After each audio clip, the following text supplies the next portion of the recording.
Magandang araw mga kababos. Narito ang latest news ngayon sa PBA. Coach Yeng Guiao aminadong nahirapang makuha ang best franchise record nila ngayon. Coach L.A. Tenorio ayaw sa player na to. At San Miguel Beermen gusto nang makuha ang isang key player ng Titan Ultra.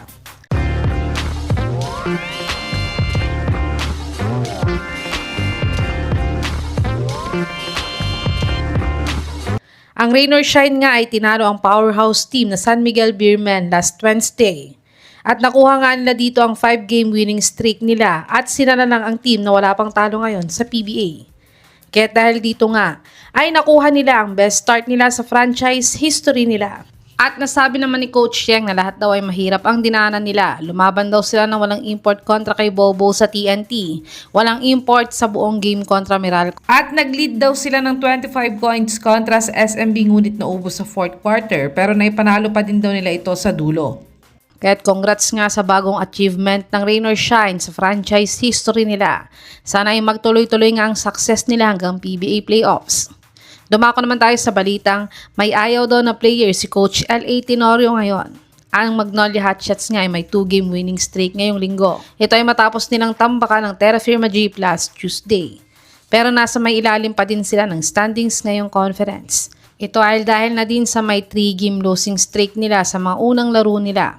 Kaya't madaming ang fans nila ang nagre-request na mag-trade ng Magnolia ngayong kalagitnaan ng conference. At isa na nga sa mga nasa may trading block ngayon na player ay itong si Evan Nelly. Pero ayon nga sa source na to, galing sa spin.ph, ay hindi nga daw gusto ni Coach L.A. si Evan Nelly at big man daw ang tinatarget niyang makuha ngayong Commissioner's Cup. Sa tingin mga kababos, sinong big man ang dapat makuha ni Coach L.A. Tenorio para magtuloy-tuloy ang winning streak ng Magnolia Hotshots ngayong Commissioner's Cup? I-comment nyo na po yan sa baba.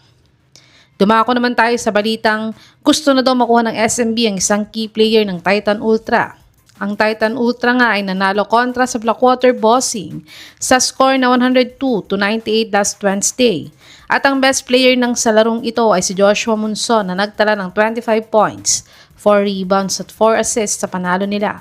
At si Joshua Munson nga ang matunog na sinasabi ni Sir Snow Badua na tinatarget ng SMB na makuha ngayong conference.